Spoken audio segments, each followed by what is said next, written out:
What is up, you guys? Welcome back to my channel. Now, I'm very excited for today because I'm going to be talking to you about how to build an arena offense team in Summoner's War. Now, we're going to have to talk a little bit about arena defense in order to get into this, and we will talk a little bit about that, but I thought it would be best to just kind of dive in, play in the arena a little bit, and talk you through some of the basic mechanics of what happens in the arena. So we're going to go in and we're going to battle. And while we're battling, I'm just going to talk you through some of the team compositions that you might see. So there are three kind of primary ways that you can go about the arena in both defense and offense. And that is nuking, tanking, and crowd control. And so a nuking team is basically high speed, high attack. You destroy your team in 1 or 2 turns. You destroy the enemy in just a couple of turns, right? There is no time for them to basically have anything happen. The second type of strategy is tanking. And this team that we're fighting right here would be the example of a tank team because they're both guys with really high HP and really high healer stats. Now, the reason that this person has only put 2 monsters up is to basically convince us that we think we can take him on, even though we might not be able to. So be aware that sometimes people will stack just 1 or 2 monsters in an effort to make their team look less intimidating, when in reality, they are very hard to kill. Okay, so we're just going to fight this. I didn't bring in a certain type of monster that I might actually need to destroy this. I'm totally spacing. The water guy that I'm fighting. I'll get the exact name and put it in the description. But basically, their goal is to crowd control or be tanky. Or I'm sorry, be tanky, right? So this monster is so tanky that I might not even be able to kill it right here. Right? And that means that that team can last a really long time. And so what happens with a tank team is they basically outlast you. So they either outlast you by slowly chipping away at your health, or they outlast you to the point where their tower, the tower that's attacking me, takes me out, or it goes on so long that it becomes a draw. So this would be an example of a tank team. The last type that we tend to see is a crowd control team. And basically, this is a team that relies on crowd control abilities and debuffs to attack their opponent. And that is the team that I like to play with. What I'm playing with right now is mostly a crowd control team, and that's the way I like it. A crowd control team can rely on stuns, freezes, attack bar reduction. Your goal with a crowd control team is to basically make it so the other team can't go. So in the arena offense and the arena defense, you've got these basic strategies. You've got nuking, tanking, crowd control. Okay, so I like to rely on crowd control for my arena offense, but realize you can use any of these strategies. Okay, and what's going to happen is as you use these strategies and as you learn these strategies, you figure out how to stack your team successfully. Okay, so one thing to note is that yes, there are these 3 primary strategies, but really there's a ton of hybrid strategies. So like you can have nuking and crowd control, tank and crowd control. I think that I've got mostly a crowd control team, but I also bring in a healer, which you could argue makes it more of a tanky team, right? So it's all about realizing that there is these 3 core strategies, but then there's a hybrid of all of these strategies that you can use. Now, I want to talk real quick about what we see as like a standard team if you're just getting started. You want a team that can both attack and defend you. So it usually has a buffer, a healer, and then 1 or more attackers. Okay, so for example, you would have one person who buffs your attack bar, which could be like, you know, Shannon. For example, let's just use Shannon, the Wind Fairy. She buffs your attack and defense. Could be Megan, buffs your attack and defense. Could be Bernard, who buffs, or sorry, not Bernard. Let's not use Bernard yet. Second person you want on your team if you're just getting started is like a speed buffer. And I think there's 2 ways to have a speed buffer. One is to have a speed lead. Like I've got Tyrone as a speed lead here. But the other one is to have somebody on your team who actually increases the attack bar or decreases the attack bar of your enemy. Okay, so in this case, even though I don't have a speed buffer monster, or I'm sorry, I do have a speed buffer lead. I also have a speed buffer monster in Savannah because her third skill reduces the opponent's attack bar. So I think that you can use either a speed buffer or a speed debuffer on the enemy that lowers their attack bar. Then you need an attacker. So in this case, my attacker is Veramos. I'm working with Veramos as my core attacker. He's got good damage dealing, but I also have Savannah as a semi-attacker because she's a speed-based attack monster and she's got high speed. And then finally, you have a healer like Bella, okay? So just realize that that is like the standard basic team that you can go with, but that is like my core strategy. And then I also start to bring in new variations, right? So I recommend if you're just getting started and you're a beginner, you don't really rely on a nuking offense. The reality is to have a good nuking offense, you need to like go fast, have really great runes, and like get good damage where you're killing people in 1 to 2 turns. That does not happen early on. So if you're a beginner watching this, like I'm not going to talk too much about nuking teams because you're just not going to see those very much. Now, crowd control teams, this is where it gets cool. You basically, what I have right here is a crowd control team based on a standard. So number one, if you want to have a good crowd control team, you need a speed lead. You need to basically make sure you're going first. And so I have Tyrone here as a speed lead, okay? Second thing you want is a speed buffer or a speed debuffer, an attack bar reducer. So I've got Savannah's third skill, removes their entire attack bar.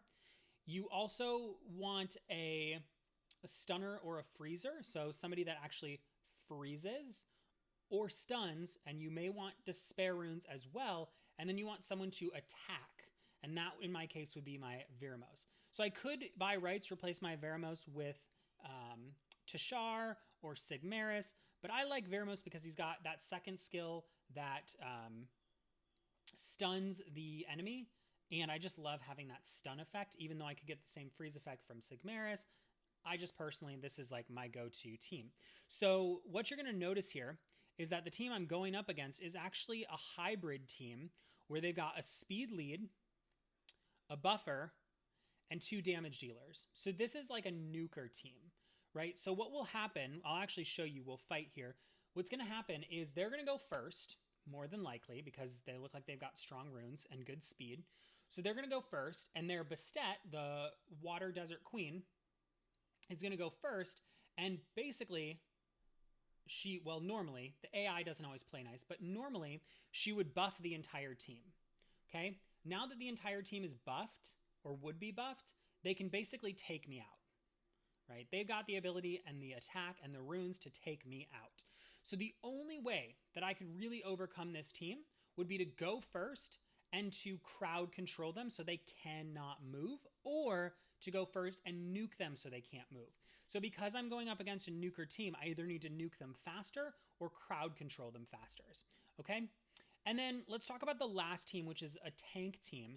You're going to use a tank team more in arena defense because the goal with this is to have buffers, healers, defense monsters, basically make it so that someone can't kill you, and that your tower or the tower does most of the damage or does a lot of the damage and slowly stops the other team.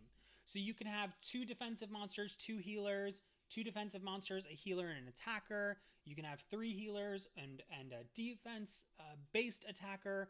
But at the end of the day, the goal is to basically make it so that the other team can't hurt you as fast as you're healing. Okay, so if I was going to do something like that, and side note, I apologize, my computer is not working correctly for this game, so I'm actually looking down at my phone while I chat with you guys. But if I was going to do a tanky team, I would basically want a healer of some kind. So let's look and just see what I've got. I would want a healer like Fran, and I know that my Fran isn't fully skilled up, but I've got a healer and an immunity buffer. So there's Fran. I've got a defensive monster in Basalt. I would have a buffer in the Fairy, and then I would have a healer. So this team basically buffs each other, right? So Fran, if I can get her to pull up here, she's being a little difficult. But Fran has the ability to remove all the harmful effects and recover HP, and recover all the HP, increase my attack and grant immunity. The Shannon can increase attack and defense. The Bella can heal, and the Basalt, the Dark Mammoth, can heal and has defense scaling attack. So basically, this team, if I was to fight them, they're not ruined, so I won't bring them into the arena. But this team itself would basically be a tank team, right? Because they're healers, they're buffers, they're defense-based monsters, all designed to outlast and slowly chip away at the enemy, right? So this could be a good arena defense team. In terms of who should lead, I like having an attack or a defense-based lead. So I would probably use Fran, because I do like having a speed lead, just so that there's more chances to heal and debuff. But you could easily use a defense HP or resistance lead, something that increases your overall tankiness, right? So that could be a really powerful. Now, mirrored on the other side of this, is what's an example of a nuker team. So we're actually going to fight this team, and I'm going to walk you through what will happen, because I already kind of know what's going to happen. This is the example of a nuking team. So what's going to happen is Bernard's going to go first, and he's going to increase everyone's attack bar. Then Megan goes and increases everybody's attack and defense with her buff, though the AI doesn't always play nice. And then Beth and Lucian go and basically deal massive amounts of damage. So unless I am faster than the Bernard and the Megan, and I kill them all first or crowd control them, I stand no chance. Okay? So I'm going to replay that one more time, if it'll let me. We're going to replay that one more time, and I'll just play this out for you. So this is a nuker team. A nuker team has an attack bar increaser, a buffer, deals massive damage from 1 or 2 players, and basically takes us out in 1 to 2 turns. Right? So in 1 turn, before we even had a chance to go, that team took us out. So there you have it. That is like my basic guide to arena defense. Just a quick recap. We've got 3 standard team types: crowd control, tank, and nuker. We looked at a nuker team, we looked at a tanky team, and we looked at a crowd control team.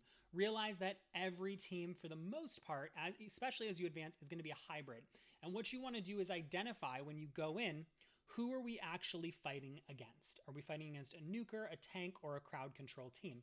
Your goal in the arena, 90% of the time, in my opinion, is to go first and stop the other team from making their moves. Okay, if you can go first and you can either knock them out, crowd control them, that to me is a good arena offense. Tanky teams, better for arena defense, but we had to talk about them so you understood how to go up against them. If you're fighting a team that's tanky, you want to make sure that you got high damage dealers, debuffers, and that you take a lot of crowd control or turns to stop them from healing. If you're going against a nuker, you want to go first and be the first one to take them out immediately. And if you're going against a crowd control team, you want to go first and either crowd control them or nuke them out of the game, right? So lots of opportunity here to build your own arena offense team. If you are not sure exactly how to build your arena offense team, drop a comment below and let me know what you're thinking, and I can give you some feedback on that. So that's my basic video for you. I didn't want to go too long. I think that just understanding these basic 3 team mechanics and how to go up against them is going to serve you well. I can do another video about how to rune these monsters for arena, any arena strategies that you want me to go deeper in. So do me a quick favor. If you haven't already, make sure to hit that like and subscribe button, and then drop me a comment and let me know, what would you like to see more information on? Was this helpful? Do you want more on the arena, less on the arena, more how-tos, more game updates? Like, I want to hear from you. I read and respond personally to every comment. So if you take the time, I will take the time. I hope that you have an incredible week. And until next time, keep gaming bananas.